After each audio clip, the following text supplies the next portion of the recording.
Wonder Man on Disney Plus is simply wonderful. I'm the first person to have ever said that. If anyone claims otherwise, nah, you're wrong. Disney, Marvel, you guys have done it again. You somehow managed to create a genuinely exceptional piece of work. Now I gotta just sit here and be in awe of it. Wonder Man should have been a bigger deal than it was. I am seeing a lot of people praising it, but at the same time, it's not enough. It's not enough. This is a top-tier MCU project. I'm gonna go so far as to say that Wonder Man is now in my top 5 of favorite MCU projects. Jarvis, put them on screen right now. Put on my favorite MCU projects. Okay, great. Now we got that out of the way, let's talk about Wonder Man. Spoilers! I will be spoiling the show, but I'm not going to go into detail of every single thing. I do really, really recommend that you watch it first. Please do. It's like 8 episodes. Each one is like half an hour long. If you sat down and watched all of Stranger Things Season 5 whenever they dropped, you can watch Wonder Man in one go. I did, and I was better for it. I remember when Wonder Man was officially revealed, I wasn't too excited for it, and that was mainly due to the fact that I'm not the biggest Wonder Man fan in the world. I would say I have a very surface-level knowledge when it comes to the character. I've been familiar with him for a while. I remember seeing him in Earth's Mightiest Heroes when that was still airing. Good show. I don't love that take on him, but it's fine. Like, it's whatever. I was, however, excited with the actor choice. Hey, really quick, it's editing Tozzarino here. Yeah, throughout the video, I didn't bother looking up how to correctly pronounce the name Yahya Abdul-Mateen, so I will say it wrong a couple times. I'm sorry in advance. For Wonder Man. Yahya Abdul, he's the GOAT. He's the comic book GOAT. He's been doing this long enough. Obviously, great in the Aquaman movies. The Aquaman movies, I can't speak, I'm so sorry. The Aquaman movies are of okay quality. He's great in them. And of course, Watchmen. I really liked him in Watchmen. I know the design of his Dr. Manhattan gets clowned on a lot, but I think it works, and I think that he's great in that role. But now, getting to play like a full-on great hero character, he's incredible in the role. I want to get that out of the way. I think this is one of my favorite MCU performances. Yahya is... his performance as Simon is at times painfully relatable in certain areas. Like a lot of his little mannerisms, the fact that he's an overthinker and he kind of creates a lot of his own problems. I think that's really endearing, and I think that the character feels authentic enough that you can connect with him, even with the more fantastical elements, which I will briefly touch upon here. Great show, overall. I'm gonna just, I'm skewing the traditional review format. Wonder Man, the show, it gets a 9 out of 10 from me. It is fantastic. I adore this show so much. There are very little things that I don't really care for, but that doesn't really matter. The overall show it's impressive what they've been able to do here. It's remarkable, too. I'm so thankful that this show doesn't end in a big CGI fight. Because I think a lot of the Disney Plus Marvel shows kind of fall into we need to have a big action-packed finale. The biggest offender that really stuck with me was WandaVision, because that was a genuinely compelling show, and I'm saying that as someone who doesn't like Wanda and doesn't like Vision that much, but that was a genuinely compelling story. And then in the finale, it devolved into Elizabeth Olsen and Catherine Hahn just kind of doing this at each other and throwing plasma at one another, while there are like two Visions having a chat and a fight, which was just very underwhelming. I was so worried about halfway through the show that we were going to somehow end this with a big CGI punch on, but it doesn't, and I'm glad. We do get some big CG spectacle in the final episode, but it feels more in service of our characters here. And speaking of our characters, our two leads here, remarkable stuff. Pairing up Yahya with fucking Sir Ben Kingsley, interesting combo, but it works. Trevor Slattery has quickly become one of my personal favorite MCU characters. He's a great original addition to this universe. As someone who has never really hated the Mandarin twist in Iron Man 3, I do like seeing Trevor again. Admittedly, I didn't love him in Shang-Chi. He kind of got on my nerves there a little, and his weird little fucking pet sidekick thing that he had. he totally ate that thing, right? Like that's gone. Morris is gone. But what we see in this show is that Trevor becomes our secondary protagonist. He's our co-lead, and we experience the story with him as much as we do with Simon. And it's really interesting to see how these two kind of bounce off of each other. A very unique chemistry, you know.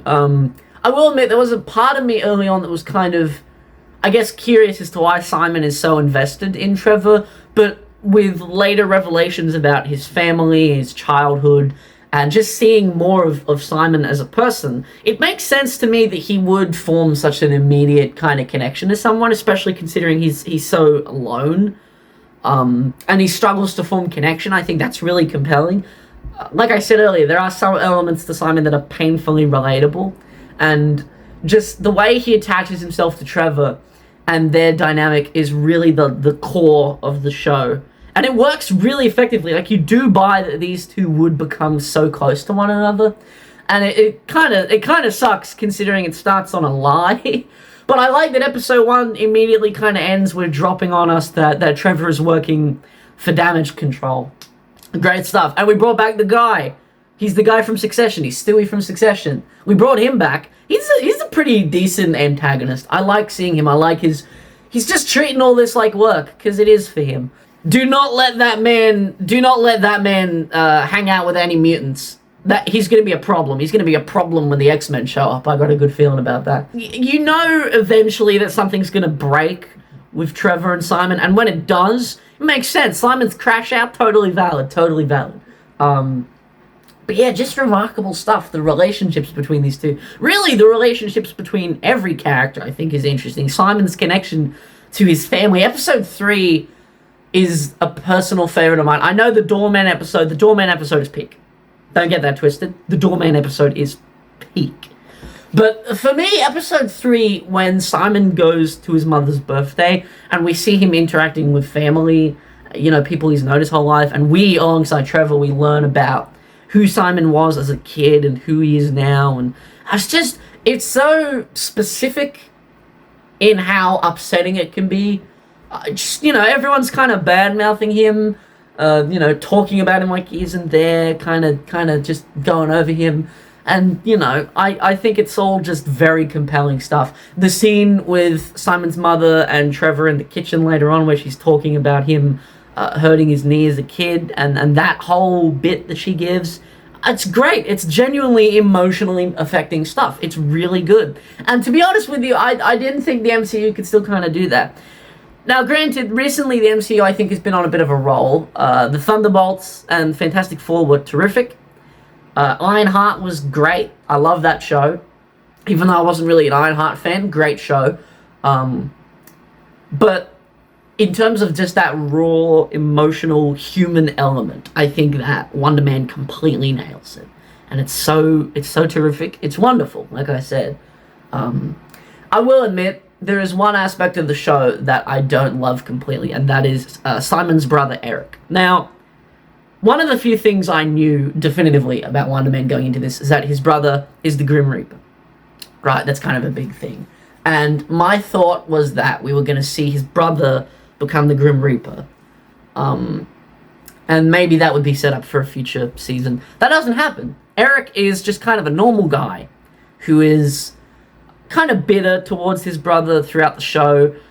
He's surprisingly not in it that much. I would have liked to have seen him more.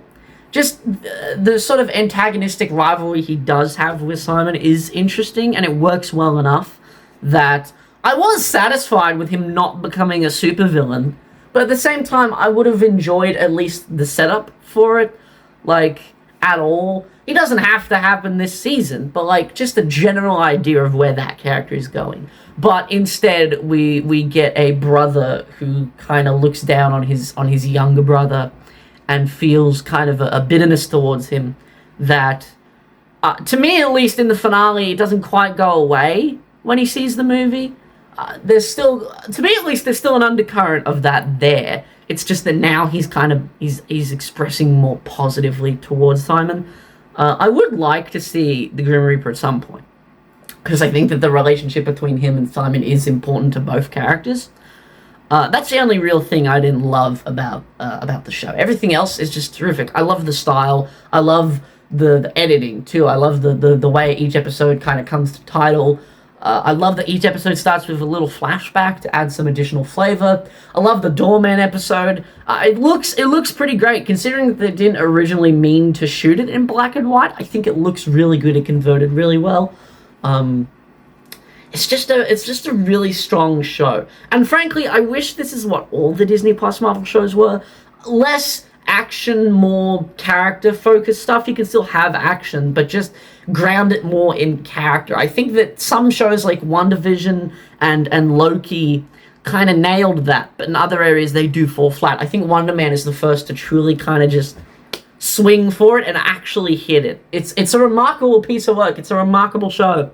Watch it. It's really good. I'm not going to go too much into spoilers. I do love the finale. I love that Simon, he gets what he wants in the finale, and he decides to ultimately use his freedom to help Trevor. The bit where he's breaking him out of the damage control facility is pretty great. When he takes flight for the first time, it feels monumental in a way that a lot of superhero stuff doesn't, you know? And I think that Simon's powers throughout were showcased fairly well enough. I would have liked maybe one more scene here and there of it, but it works pretty well. You get a good sense of his destructive capabilities, and at the end, you get the sense that he is starting to control it a little more. He's starting to focus it more, and I think that's really just great. It's a great show. Watch it. Please, dear God. I would love a season 2. I really would. Honestly, I kind of don't want Simon to interact with, like, the wider Avengers stuff. You know, maybe Spider-Man or like some of the Street 2 characters. I don't know if I want Simon to interact with like the Avengers. I don't want him to be in Doomsday. I don't really want him to be in Secret Wars. I would love it if he was just kind of doing his own stuff. Like season 2. Maybe She-Hulk. Maybe we could have him and She-Hulk hang out in season 2. That could be fun. Just, I don't know. I like that this show feels a bit more insular and a bit more focused than a lot of other Marvel stuff. And I like it a lot. I adore this show. It is terrific. It is fantastic. It is wonderful, man. Yeah, go watch it. That's my big takeaway. You need to watch this show if you haven't. It's just great. It's great stuff. This is a mostly unscripted yap, I will say. I did write down a couple notes, just off screen here. But yeah, just a little yap. I'm getting back into the swing of this. Wonder Man is great. Watch it. Please, dear God. I need a season 2. I need a season 2. Please. Marvel, Kevin Feige, Yaya, Sir Ben Kingsley, someone, season 2. Season 2. Please, dear God, I will literally do anything for season 2. Great stuff. Good show. Watch it. This has been a Toz Yap. I'll catch you next time.